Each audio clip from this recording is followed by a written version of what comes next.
Hey everyone, as most of you know, I'm in Brazil right now. I've been here for the past month or so, living at Tio Pedro's house at the YWAM base in Contagem.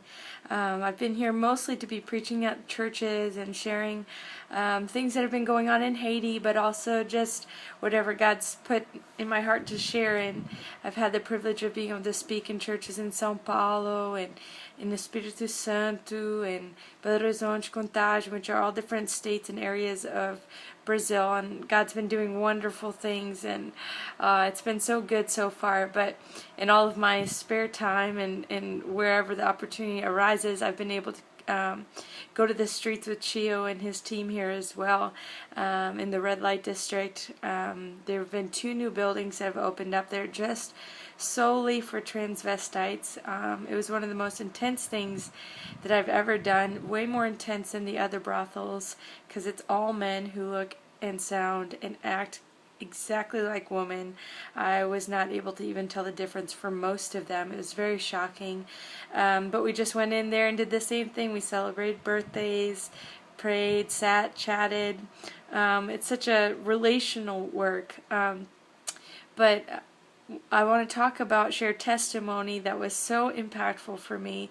When I first got here, I got to go to, we did a birthday celebration in one of the brothels, and about 2 years ago, I was with Street Life Ministries. I think it was 2 or maybe 3 at the most. It was Street Life Ministries doing their outreach, their yearly outreach here in Brazil, and we were inside inviting the women for lunch, for the luncheon, several years back, and we were going around with roses for people and I think little booklets, and we approached one woman, our team of 4 people, and as we began to share with her, we're here because Jesus loves you, you have value, here's a rose, here's a book, she just got so shocked, and she invited us immediately into her room. So the rooms are tiny, tiny, like closet-sized rooms. They're so small. We all crammed in there, and she began to share with us about how she had was part of a church and kind of backslid and didn't know what to do. Her friend, someone told her she could make a lot of money. She has kids that she needs to provide for, etc. She broke down crying.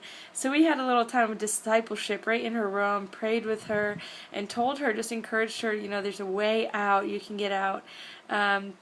So I saw her over the next couple of years. Every time that I would go in, she'd be in there working, and we would pray together, and I want to get out of here, I want to get out of here, I need to get out of here. And so this last time that I was there, we went to do this birthday party, and I see her in the group, and so I go up to her, hi, how are you doing, it's been so long, and give her a big hug, and she just looks at me with a huge smile. She says, do you know that I'm not here anymore? I'm here because I'm working with you guys now. And I was like, what? And she said she had been a year outside the brothel. She had left about a year ago. The Lord had provided a job. She's been in a church. And now she goes back to help the other ladies. And the ladies constantly ask her, she'll come back. And then, oh, why haven't you been here? We haven't seen you around. And she says, oh, do you want me to tell you why?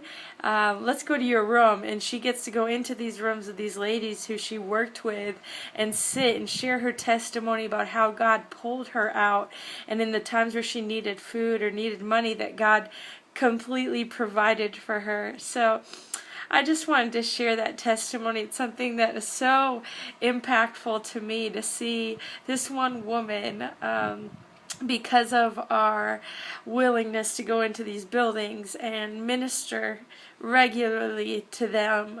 Even short-term teams like what Street Life does impact so greatly the lives of these women. And now this woman is out and she's bearing fruit in her life.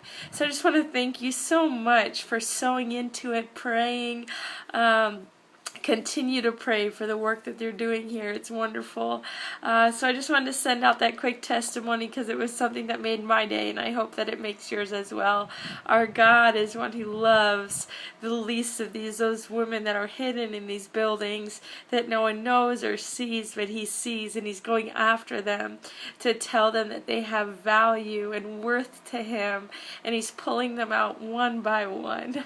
So thank you so much. Go after the one today, whoever's nearest to you. Go after that one, because their value is just the value of Jesus Christ, His blood. God bless you. Love from Brazil.